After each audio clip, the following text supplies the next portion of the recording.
আবারও আগ্নেয়াস্ত্র উদ্ধার বহরমপুরে, গ্রেপ্তার এক। বহরমপুর থানার অন্তর্গত শিলপুর এলাকায় গোপন সূত্রের খবরে মাসুদ শেখ নামের বছর ৩০-এর এক যুবককে গ্রেপ্তার করে। তার কাছ থেকে 3টি 7mm আগ্নেয়াস্ত্র সহ 6টি ম্যাগাজিন ও 10 রাউন্ড গুলি উদ্ধার করে। পুলিশের প্রাথমিক সূত্রের খবর, ফরাক্কাকে বন্দুকগুলি সংগ্রহ করে মুর্শিদাবাদের রানীনগর হস্তবদল করবার জন্য নিয়ে যাওয়া হচ্ছিল। ধৃত আজ বহরমপুর 7 দিনের পুলিশি হেফাজতে আদালতে তোলা হচ্ছে। কি সুন্দর চকচক করছে গো।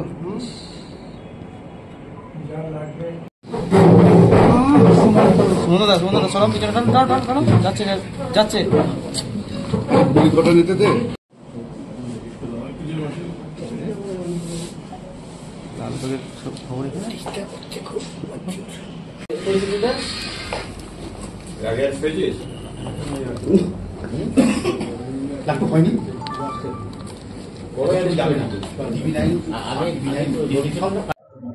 একটি বিশ্বস্ত ও গোপনীয় সূত্রে খবর পেয়ে মুর্শিদাবাদ জেলার বহরমপুর থানা এবং এসওজি গতকাল রাত্রে সন্ধে আনুমানিক 8টা নাগাদ একটি যৌথ অভিযান চালায় এবং সেই অভিযানের মাধ্যমে এক ব্যক্তিকে তারা শিলপুকুর এলাকা থেকে গ্রেপ্তার করে।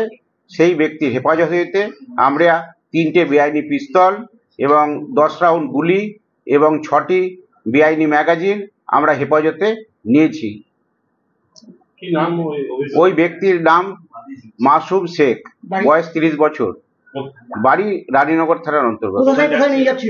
এটা আমরা জিজ্ঞাসাবাদে যেটা এখনো পর্যন্ত জানতে পেরেছি, উনি ফারাক্কা থেকে ওই আগ্নেয়াস্ত্রগুলি নিয়ে আসছিলেন এবং ওই রানীনগর থানারই কোনো একটা জায়গায় সেটি সরবরাহ করতে পারেন বলে সংবাদ পাওয়া গেছে, মানে তথ্য পাওয়া গেছে। এটা আমরা তদন্তে জানাচ্ছি, সম্ভবত বিক্রি করার জন্যই নিয়ে যাচ্ছিল। এটা ফারাক্কা থেকে আমরা ধরেছি। সাধারণত আমরা পূর্বের যে কেসগুলো পেয়েছি সেগুলো মুঙ্গেরেই ওগুলো তৈরি হয়, ওখান থেকে এগুলো আসে। এ ফারাক্কা থেকে ওগুলো সংগ্রহ করেছিল বলে আমরা খবর পেয়েছি। এ একাই ছিল, টোটোতে করেও আসছিল, ওখান থেকে আমরা ইন্টারসেপ্ট করি।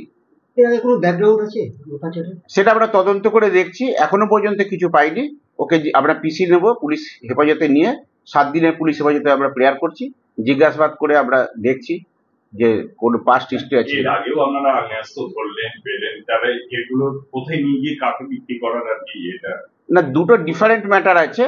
এর আগের সাথে এই কেসটার কোনো সংযোগ আছে কিনা আমরা দেখছি, এখনো পর্যন্ত কোনো সংযোগ আমরা পাইনি। এটা ডিস্টিংক্ট আছে একদম এই কেসটা। বাংলাদেশে কোনো পাঠানোর ব্যাপার না সেরকম কিছু আমরা পাইনি। আমরা রানীনগর থানার এলাকার কোনো একটা জায়গাতে উনি এটা সরবরাহ করবে বলে নিয়ে যাচ্ছিল বলে সংবাদ পেয়েছি। হ্যাঁ, কেরিয়ারে আপাতত জানা যাচ্ছে। মানে এই অস্ত্রের কারবারই বলতে পারেন একটা। এর বাড়ি হচ্ছে আপনার রানীনগর থানার অন্তর্গত, মাসুদ শেখ। রানীনগর থানা কোথায় বাড়ি? সাগরপাড়া থানার অন্তর্গত বাড়ি। এর বাড়ি হচ্ছে পূর্ব কাজীপাড়া। সাগরপাড়া থানার অন্তর্গত পূর্ব কাজীপাড়া। তাহলে কি ও হাত বদলের জন্য নিয়ে যাচ্ছিল কোথাও একটা? হ্যাঁ, ও সরবরাহ করবে রানীনগর থানার কোনো একটা জায়গাতে। বাজার মূল্য কি আছে? এর বাজার মূল্য 36 থেকে 38 হাজার টাকা বাজার মূল্য আছে পার পিস। 7.65 ক্যালিবারের এগুলো আছে। এটা বুলেট 10টা আছে আর 6টা ম্যাগাজিন আছে। 3টে পিস্তল আছে, বেআইনি পিস্তল আছে। ঠিক আছে।